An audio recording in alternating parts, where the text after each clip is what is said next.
And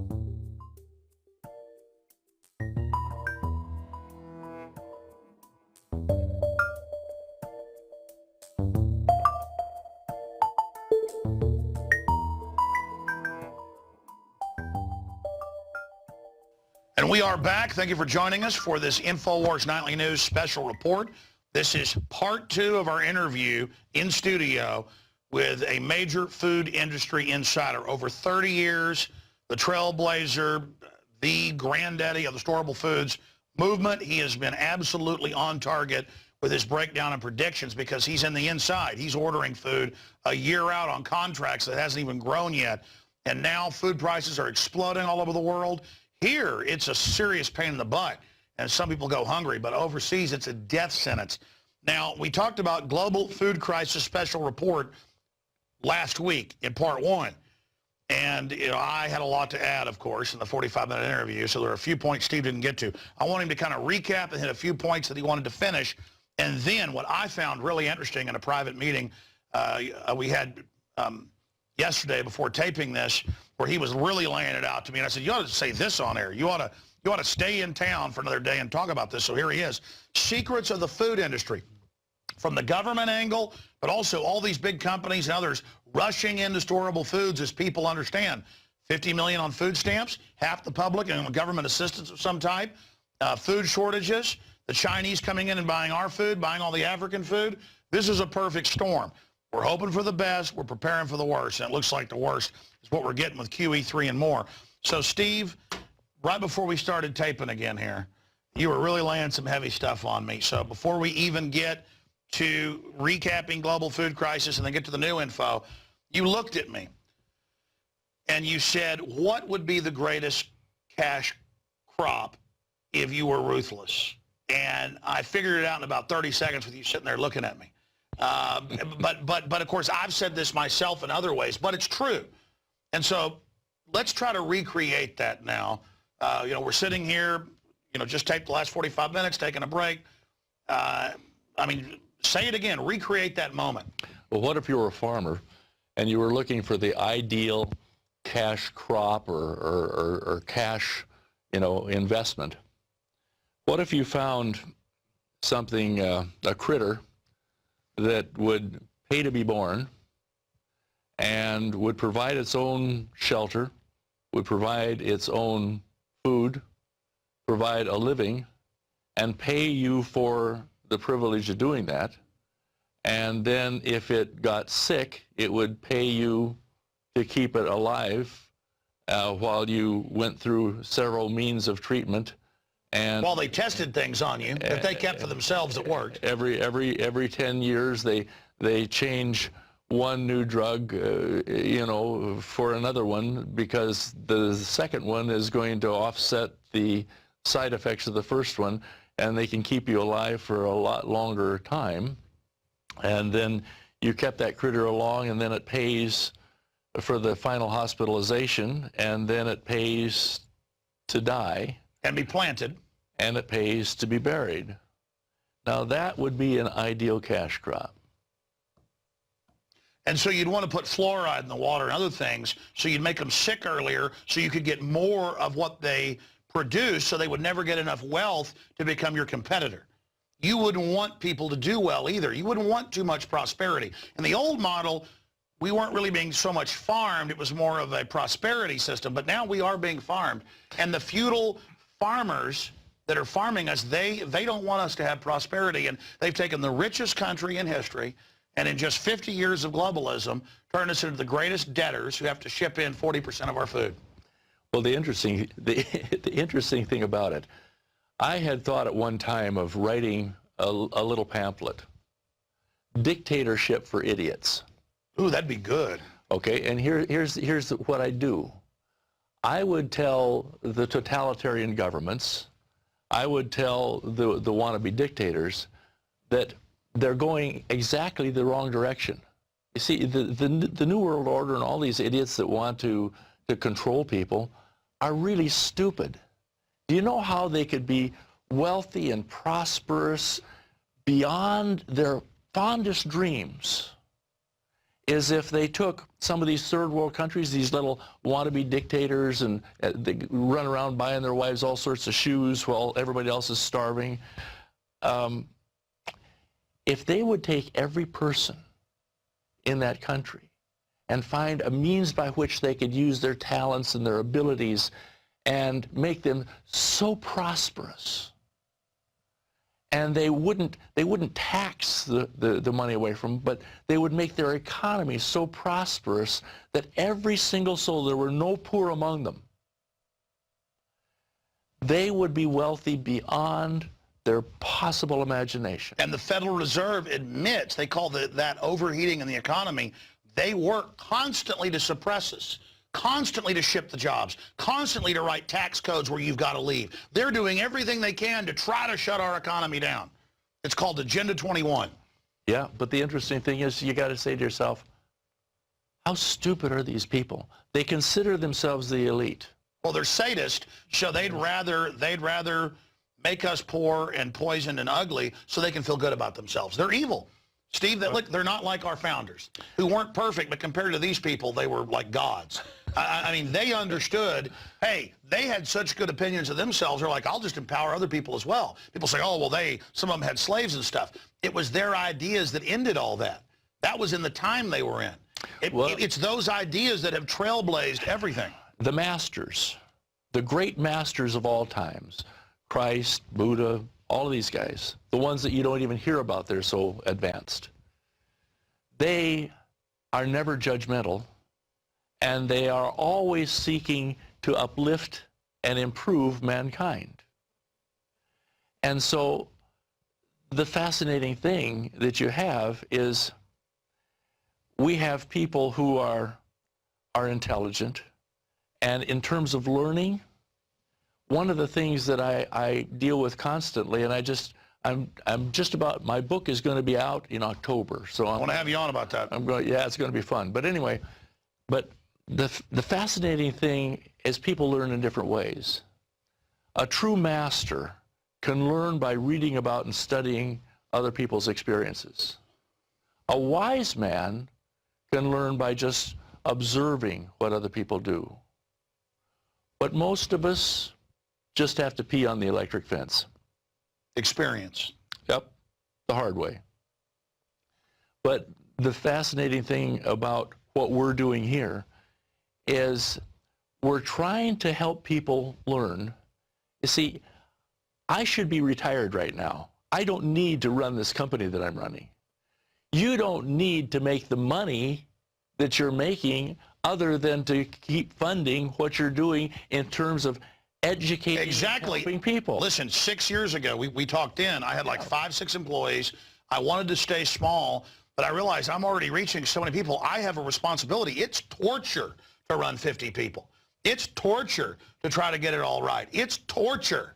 You know what I dream of? Getting out of here. I dream of the New World Order being defeated and literally going and working on my family farm and ranch. You're absolutely right. That's why I admire George Washington.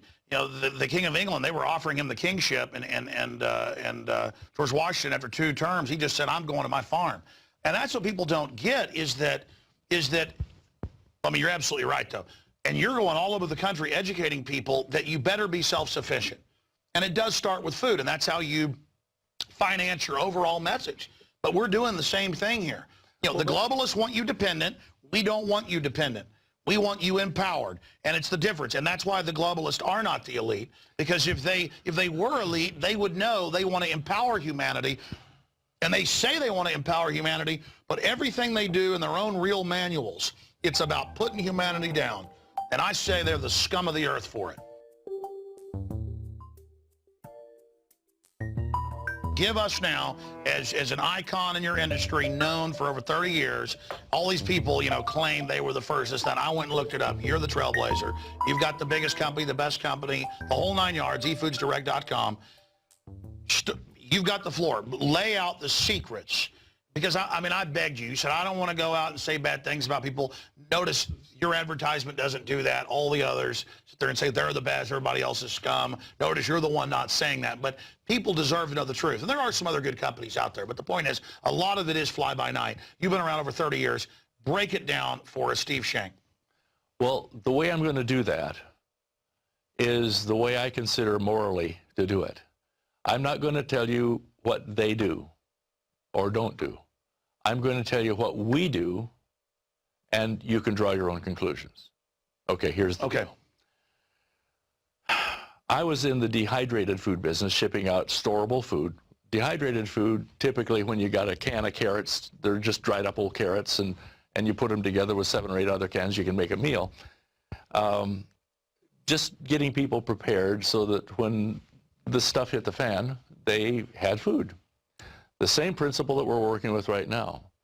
But it became impossible for people really in our day and age to be able to use the food, and so they had to just store it back and never use it, and it didn't taste all that great. So we decided that we were going to put out some food that they could, that was totally complete in and of itself, that they didn't have to do anything to, that they just boil some water and put some food in, and it had to be good food. Couldn't find anybody that makes it. No one makes it.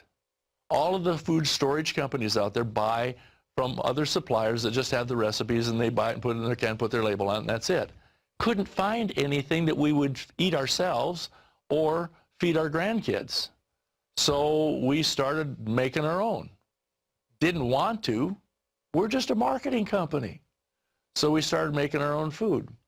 Well, it was almost impossible to find food that didn't have added MSG, didn't have hydrogenated oil that'll make you glow in the dark, walk sideways, and one eye travel to the other side of your head. Didn't have genetically modified stuff that hasn't been proven. Then we got into looking into the genetically modified stuff and discovered that no one has ever been allowed to do any tests through the U.S. Department of Agriculture on genetically modified food and the long-term effects of it. But yet all of a sudden we have allergies coming out of our ears. We can't, you and I were raised on peanut butter and jelly sandwiches.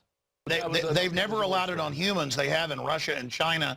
Same thing you see in rats. There have been rodent studies, guinea pigs, you name it, sterilization, deformities. Just it's devastating. It's and again, not just genetically modified. It's the cross species traits. Oh, this stuff is deadly. You want to know about, I think maybe your folks don't really understand what this genetic modification thing is. Let's take soybeans. That's the most common problem. You know, that's the one that it's the fillers. To. Yeah, it's the one that's in everything, and that's where the genetic modification started with first. Monsanto created that genetic modification and stuff, and now you have a hard time finding a soybean right now that's not genetically modified. In fact, we order our soy flour from one of the only plants in the entire country that will not allow genetically modified stuff in their plant. They can't. They can't. And so the whole thing with soy, here's how genetic modification goes. You've got a soybean. They want to find a means by which they don't have to cultivate. In other words, run the shovels through and dig up the weeds and do all that working of the land. They want to be able to spray Roundup on the stuff and kill off the weeds, but they have to have the plant not get killed off too because it's defoliate. So what you do is you take the gene pool from the soy, and this is going to be my explanation of it. This is not scientific. This is Steve Shenk's simplified version so I can understand it. And then they take a bacteria, which is a critter, and they take some of the genetic licensing from that critter, and they put it together with the plant, and all of a sudden they have a plant that is half critter, half plant, not half and half, but enough of each. And that's a cross species, but then it gets the trait they want, but then randomly has all these other traits. And you take the BT corn, it's got a fungus 1,000 times stronger than it should be, where it kills bugs that eat it, but it's okay for us to eat it, and we wonder why people are getting Alzheimer's at 30. But you see, now let's look at allergies. You ever have anybody, I'm sure that your viewers out there know somebody that's had a liver transplant or one of the major transplants. What they have to do is knock down their immune system, something fierce, so that the body will accept that, because what the body is, the way it defends itself is it prevents anything foreign from coming in. It kills it off or gets rid of it, and it rejects it. Okay, now we've got a whole bunch of allergies going on, right? So what happens when the body eats something or consumes something like what you were talking about and like what I was talking about, that it says, oh, soy, cool, I'll eat that sucker. The Orientals have been living on soy for thousands of years. And all of a sudden it gets inside and it says, whoa, what's this? This is, it's not a plant, it's not an animal. Reject. That's and now you've got Crohn's disease. Allergic reaction. Yes, exactly. You're having an allergic, and all the doctors admit GMO is what's causing it to explode. But this industry now, what they had 8 major food crops GMO, now they're coming out with over 100. Everything. And then their genetics infects the similar species, and there's almost no corn varieties that haven't been infected now. I understand. Now you go back to our original subject. It's like a space alien takeover. There you go. I mean, aliens, if they came here, this would be their plan, to kill us and kill us slowly, where they just incrementally kill us and we don't notice. Yeah. Well, it's kind of like, how do you cook a frog? We won't go into that. Back to the farming point. I've got to make this, and we're going to go through your other secrets. Okay. This article came out, The End of Humanity, Rise of the Robots, the Elite's Plan for Future doesn't include you, Alex Jones, Paul Watson.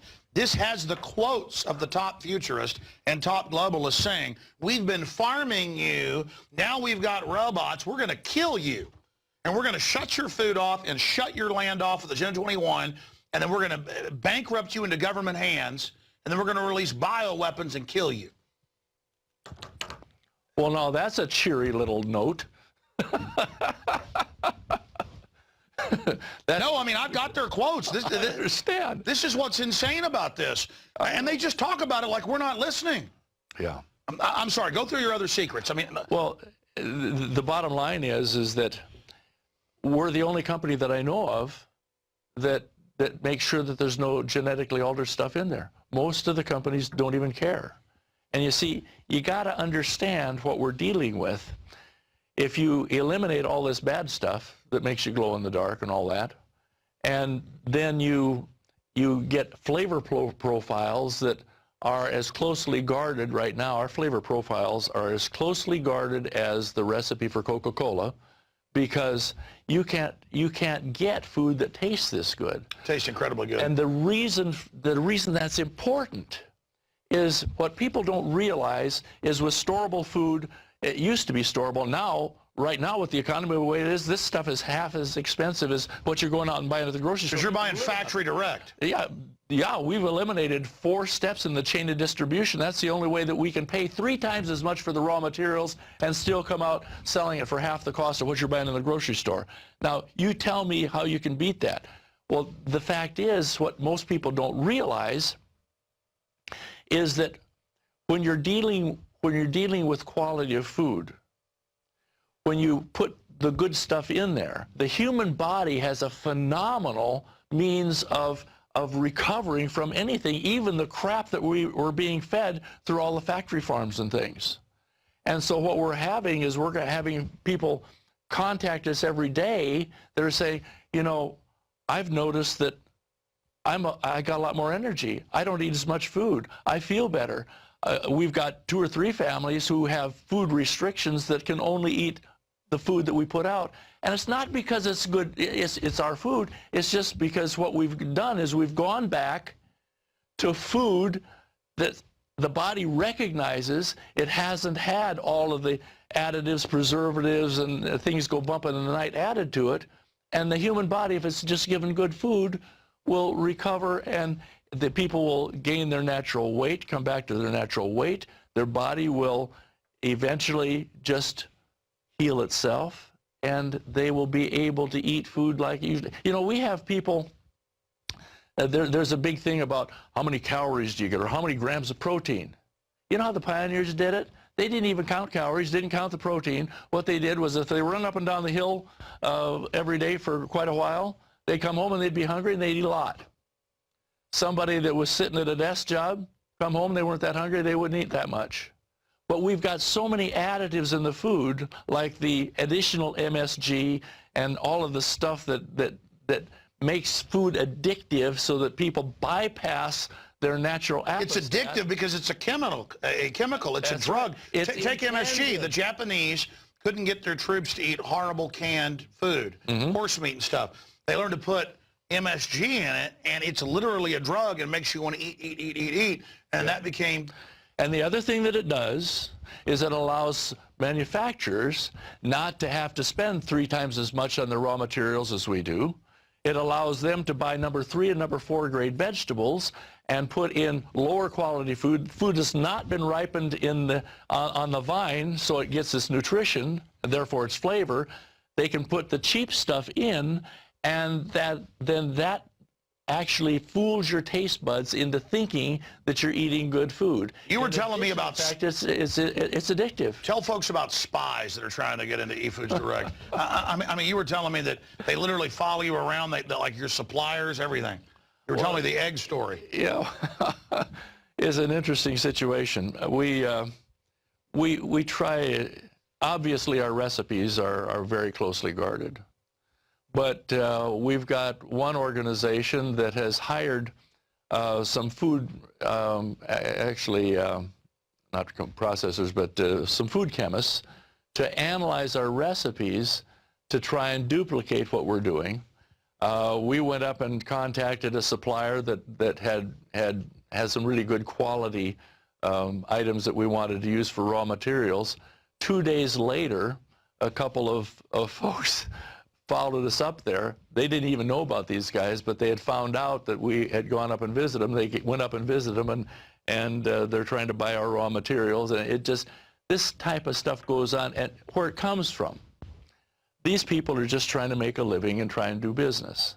But where it comes from is that what we're trying to do, our basic objective, with 12 million American children, American kids, these aren't the ones that the movie stars are adopting because it looks good. These are American kids go to bed hungry every night. We've got millions of Americans out of work. We've got millions of Americans out of their homes. Half the population can't even afford their stinking food in America. Somebody has to feed Americans and give them back their freedom and give them a food that's not only good to eat right now, but is good enough quality to keep them healthy, that they can put in and store while they still have the stinking money to put it in, so that at some point in time, we still have enough people with enough liberty and freedom to take back this country. Because that's what has to happen. And that's why your people have to get some food. If they don't get it from the sources that you suggest, they're in danger of all this other junk that we're talking about. But the bottom line, get some stinking food so you are not dependent on the system that wants to make you dependent. Because the extent to which you're dependent is the extent to which you give power over yourself to that on which you depend. And the only thing we have control over is putting in our food, and we better doggone well do it while we can still afford it and while it's still available, and that's what happens. And we talked about that in part 1, if people missed it, Global Food Crisis Special Report, where you explain that's why they're pushing the food stamps. That's why they want everybody dependent. That's why they're driving up the price. That's why they're shipping the food out of the country. And what kind of food are they putting into the schools? I cracked the story that we were talking about with this pink slime stuff. Oh yeah, talk about that. Yeah. Yeah, they're putting the pink slime. What pink slime is just the trimmings off from the parts of the critter that you normally wouldn't sell because of potential for E. coli contamination. If you get my drift. Yeah, pig colons. Yeah, the stuff that you don't eat. And so what they do is they treat it with ammonia, and then they have declared that it's legal for human consumption. And then it's a kickback to the specialized companies that then sell all this crud. I mean, I remember going to public school and how horrible the food tasted. And now a lot of schools, Denver, Colorado, Chicago, Illinois, they won't let parents pack their food. I mean, it could be T-bone steak and a salad. They throw it in the trash. Parents can't be trusted. You're going to eat pink slime because it's a kickback to Rahm Emanuel's boys. What do you make of that? Well, I make the fact that we're dealing with the regulations that require some of the foods, well, that allow some of the foods that are actually not fit for human consumption to be approved, like, for example, the addition of MSG. And in fact, if you want to look at something that's really nasty, you check out what hydrogenated oil does to the human body, and it makes MSG look like child's play. And so all I'm saying is that the reason that we put the quality of food in, the reason that we don't follow the same practices that are followed right now in the storable food industry, which is basically to put just about anything into the package, assuming, let me give you a perfect example. During 1999, Y2K, we shipped a lot of food. There was another company, it's really well known, it's heavy duty in Utah, that was shipping a lot of the basics out, wheat and that type of thing. When the towers went down, a year or so later, when the towers went down, we started getting calls from people who say, hey, we got to get some more food. And we got a call from some folks that had ordered some wheat from this company up in Idaho. The two gals were neighbors, and they'd opened up one of the buckets of wheat, and there were a whole bunch of grasshopper parts on top of it. Now, that's a little bit of extra protein, but it's pretty unsavory. But one of them took a cup of the wheat and put it into a magic mill. I don't know if you're familiar with this, a high-speed mill that grinds wheat into flour. And it instantly blew up the mill because it had little bitty rocks in it. Okay? So what we did was we took the message, and I called the manager of this other company, and I said, hey, Steve, we've got an interesting situation. Here's some of the folks that you sold during 1999 had, some bad stuff in their wheat. They got about 6 buckets of it. I thought you might want to know about it and maybe replace it for them. He said, no, that's ridiculous. These people aren't going to be using that stored food anyway. They won't know the difference, and no, we don't want to do anything. So we replaced the buckets of wheat for these gals, but that's the attitude. The whole idea behind most of the food storage industry, there are a bunch of carpetbaggers that are coming in, putting any kind of crap into the pouches. Oh, by the way, 2 years ago, everything was in number 10 cans. Since we started putting out the pouches of food, pretty much everybody is doing the pouches and not so much number 10 cans anymore, but be that as it may, we are setting the standard for the industry, but I'm not sure the industry could even be called an industry. But the fact is that what's happening is that the reason it's so important to be aware of what you're buying, check it out and make sure that it doesn't have the stuff that makes you glow in the dark. Make sure that it's something that is really good to eat, because when you have to go on your food supply, children will not eat something that they don't like. I don't care how hungry they are. And you also get the food fatigue if it's just one thing like beans and rice. But expanding on that, because I know you don't like to talk bad about your competition, I don't see anybody out there saying, call, get 6 free meals where you just pay for the shipping. Test it. I mean, you've always been saying, the 6-7 years you've been a sponsor, or longer now, I guess, 8 years, time flies. You've always said, call, get some samples, test it, eat this, learn about it, use it, because you're proud of what you're doing. Yeah. And again, I remember when I first started trying to get storable food about 12, 13 years ago, it was like old MREs, or I'd open it up, or it was just like, it wasn't even real. So I guess they realized people know we need to have some food storage as real insurance. And so there's all these fly-by-night people, and they make all these incredible claims. When you pointed out our food will last on average more than 10 years, your competition just says 100. But explain to people, you can't put a shelf life on things, can you? You have to estimate. Tell folks. Well, one of the things that I troubled over was, all these claims that are coming. Some of the outfits are saying 50 years, 25 years, 30 years. 8 million. Yeah. Well, we've got 25 years on our website. Just because we kept having people ask us, well, bottom line, you can call up any nutrition department at any university that you want to and ask them how long dehydrated food lasts. Well, it depends on the moisture content. It depends on whether any light can get into the package. It depends on how much oxygen is out of it. All of these things. And so you can't say it lasts a certain length of time. That's horsepucky. So usually what we do is we say, up to 25 years or whatever. But that's a distraction. Whatever you say, they just top it. Oh, yeah. So you should just say, well, generally this lasts more than 10 years, but it depends on what it is and things. And it's like, Yeah. well, we have 500 years. I mean, I'm joking, but like 50 years, and we've been in the business 39 years, and just on and on and on. Well, you see, I also noticed, because I had a few other food sponsors before you, and I would try the food, wouldn't like it. They'd also do stuff like be a sponsor, not pay. Get behind. I mean, it's just like there's a lot of snakes out there. yeah. efoodsdirect.com/Alex to find the discounts, the specials.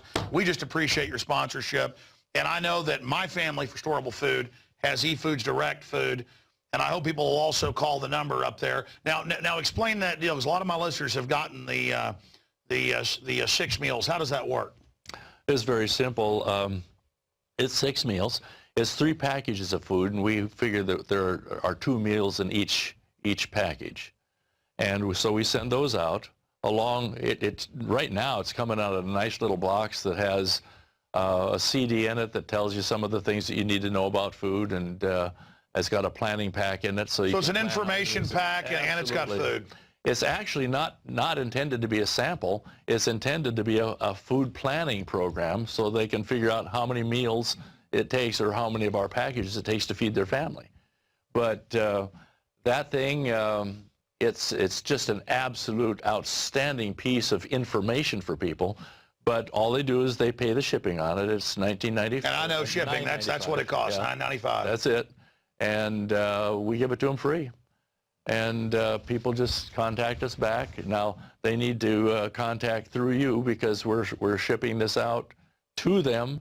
Doesn't cost them anything but just the cost of shipping. And sure, they can go to efoodsdirect.com/Alex or freefood.efoodsdirect.com. Freefood.efoodsdirect.com. And folks, you need to go through Alex and his site, just for the simple reason that we need to track this so that he gets credit for what Sure, we're but doing. Steve, I'm just glad they're getting food. No, that's the point. Yeah. The fact sure, I mean, you sponsors help us get the word out as well. We're both in the business, and the best thing that your listeners and your viewers can do is, the scriptures say, once ye have been warned, warn your neighbor.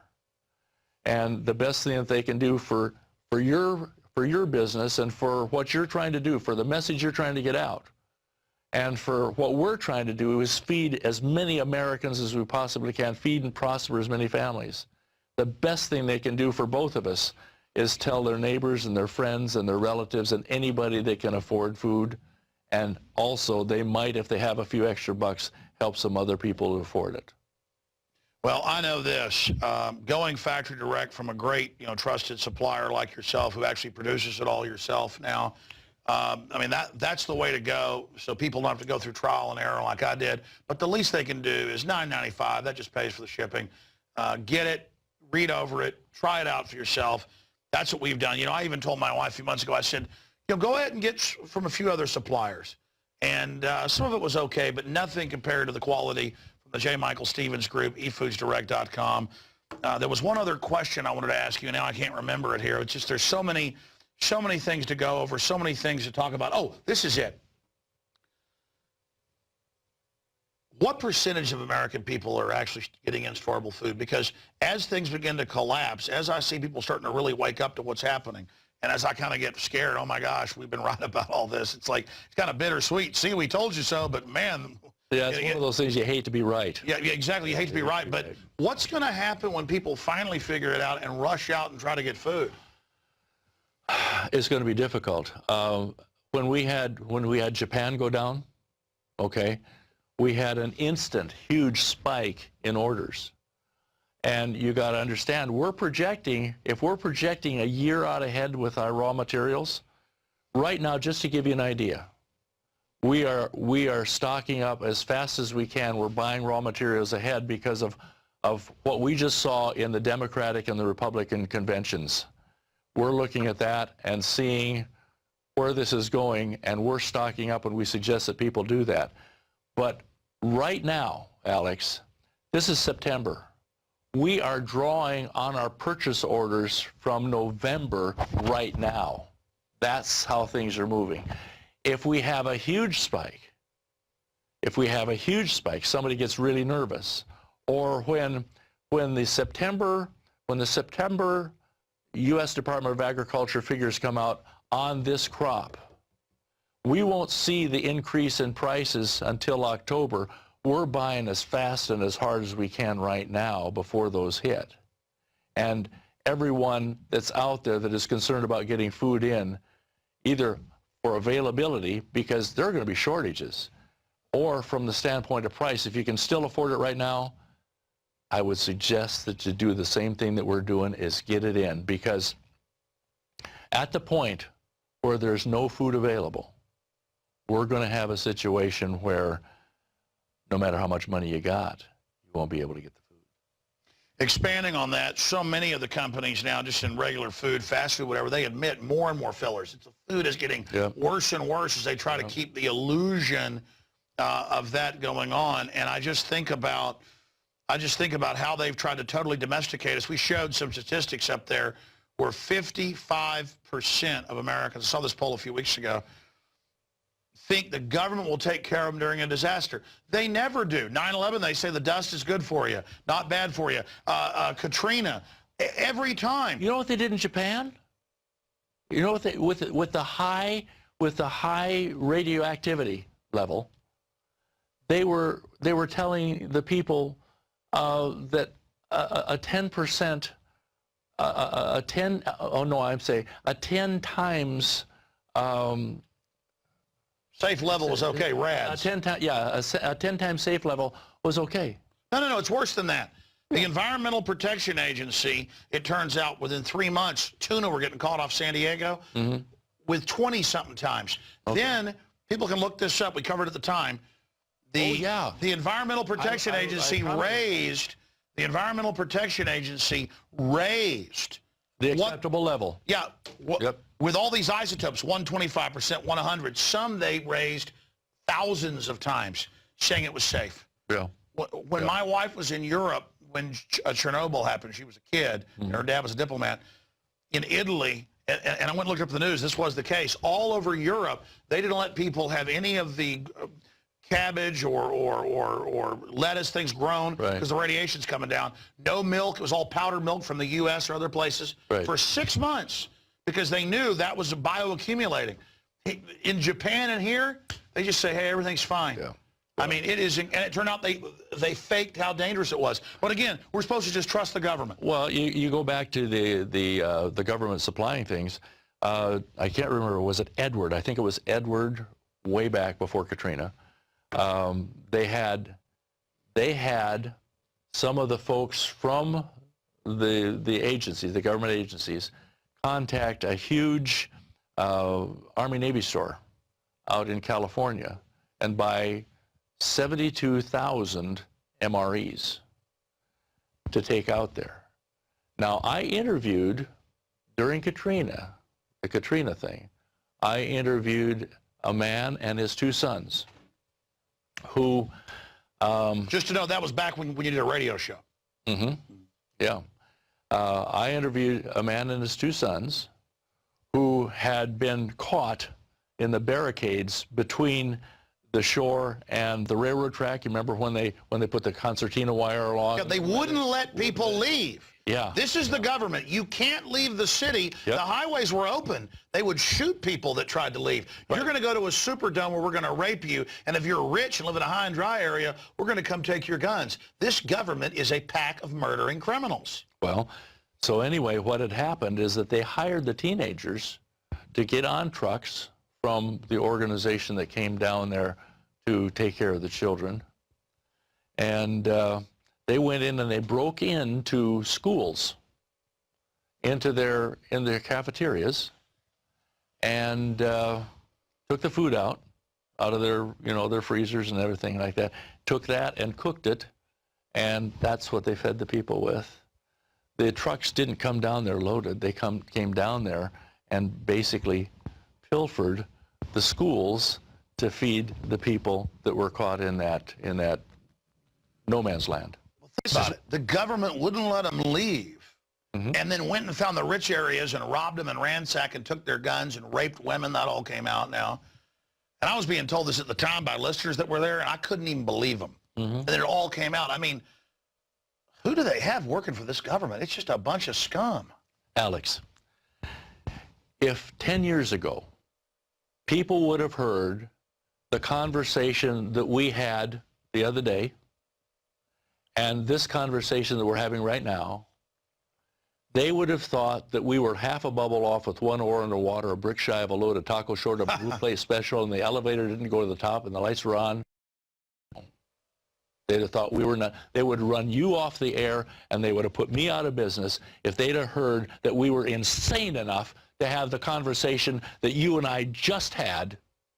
And now we're not radical enough, some say. You're right. I'm getting on all these AM and FM stations everywhere, and mainstream news is even quoting me now, and it makes me realize, wow, I was right, and it's worse than I thought, and and it's not good. I'm not happy.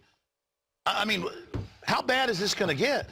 I've got a fellow that takes about 4 different of these news, newsletters, okay, and he feeds me articles and information. That's how I kind of keep up on what's going on, and it's to the point where I can't stand to read some of these things, because I go home at night and I talk to Sylvia and I'm saying, I don't know. It's coming from every direction, and I can't do it. I don't know what to do about it. It's not just the corrupt government. It's a breakdown of morals. People have gotten lazy. I mean, I'm a hardworking guy, but compared to my dad, I'm nothing. Compared to his dad, Yeah. I mean, people used to not put up with crap either. So that allows government and corruption to take over. That everybody's so compliant. They let the TSA stick their hands down their pants, and people don't have any pride anymore. And so it just allows the worst to rise to the top, which is what happened in every other civilization. We're going the way of Rome, Steve. Oh, that's absolutely true. Well, the old saying that people get the government that they deserve, when people are no longer willing to fight for their liberty, they will lose their liberty. When people are no longer willing to be independent, come hell or high water. You see, my daddy was 62 when I was born. He was born in 1887. Wow. Okay? So I was raised by virtually an old pioneer almost. And those people wouldn't take a loan if you beat them with a stick. They wouldn't take freebies for anything. They were so fiercely independent. They were fiercely self-reliant. The opposite of domesticated. That's right. And you see, what happens when you dumb a population down, when you make them weak by making things too easy for them. My daddy was 94 years old, and I was already involved with food supplies and things like that. And we were talking about some of the things that were happening back then, and this was a lot of years ago. And he said, son, the problem with this country is that we've had it too good for too long.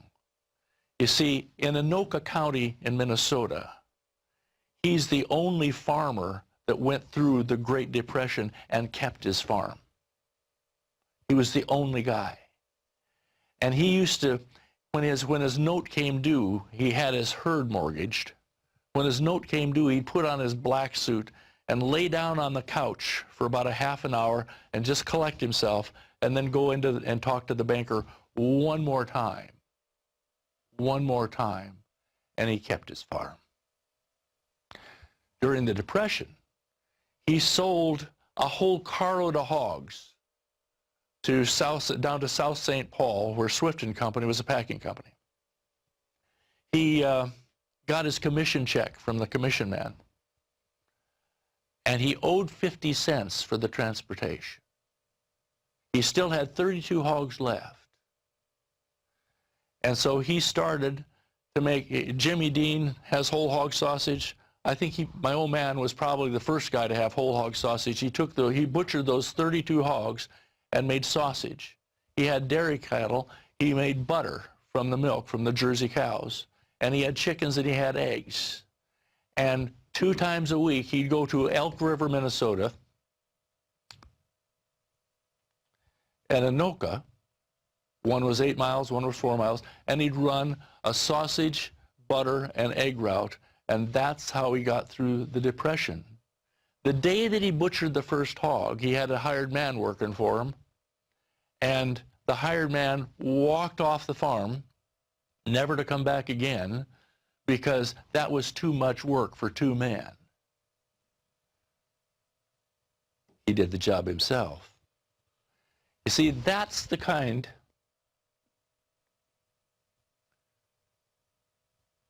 of people that made this country great. And now look what we've turned into. But no. There are still some of them left. You're right. And they're the enemy. The New World Order does not like them very much. But expanding on that very eloquent story you tell, imagine 90%, and this is where we should end it, because it's, and I want your take on this, Steve. 90% statistical, or some say 89, were agrarian or living in the country during the Great Depression. Mm-hmm. Now, right at 90% live in the city, and of the 10% that live in the country, only half of them are self-sufficient. So we've gone from 90% somewhat self-sufficient to 10% somewhat self-sufficient. But let me tell you what we can do with that. Let me tell you what we can do with that. If you take this food that has everything in it that we've put into it, you see, most people that are aware of what we're talking about, most people that are looking at us right now, would love to get out of the city, would love to go out and have their little place. They don't have time. They don't have the money. We don't have the economy. But here's what they can do. Take a portion of their income. And they don't have to spend the extra 6 or 7 hours a day after they get done with work coming and hoeing in the garden, then figuring out how to can it or to dry it or do whatever. All they do is take a small portion of their income and they stack up a bunch of these cases like you've got in your garage. You literally have your farm in your garage. The only thing is you don't have to go and plow and dig and hoe and grow those vegetables and figure out how to store them. You've got it there, and it's cheaper than the food you buy in the stinking grocery store. Now you tell me how many of these people living in a stinking apartment can have a one-year supply or have their own stinking farm there that the product is already harvested and stored from. You tell me. Steve, I can tell, Steve Shenk, eFoods Direct, I can tell why you're the leader in this, because you really care, and it's passion, and it shines through. But it's clear, they're imploding things, they're deindustrializing, they're shutting down the farms, the small family ranches. They're doing everything they can to break us and domesticate us. That's what the TSA is about, all of it. But you're right, because of you and others out there exposing this, I think we have a chance. But I just can't. Lastly, what do you think it'll look like historically, studying this, probably like nobody else has done, if we have a Great Depression now, we're already in the beginning throes of one. What will it be like when there's 50 million people in electronic bread lines and the money doesn't work anymore, or it doesn't buy what they need anymore, or there isn't food there? The cities will burn. And then the feds will just sit back and love it, and then just come in and then go to the rich areas and take everybody's guns like they did in Katrina. Or if you're trying to get out of the city with your family, they'll sit there and machine gun you. I mean, it's just, what do you do when you've got giant hordes of domesticated idiots on one side who love, American Idol and have no idea which end is up, can't find their butt with both hands, and then a psycho, crazy eugenics government? What do you do?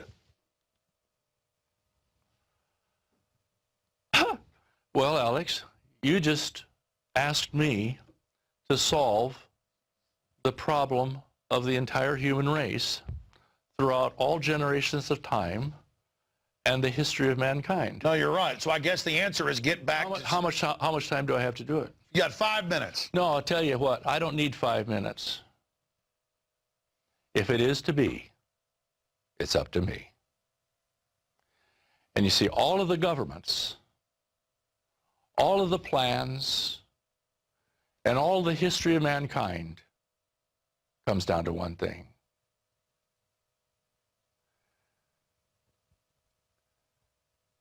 The divinity of the soul of man. You have within your being the greatness and the magnificence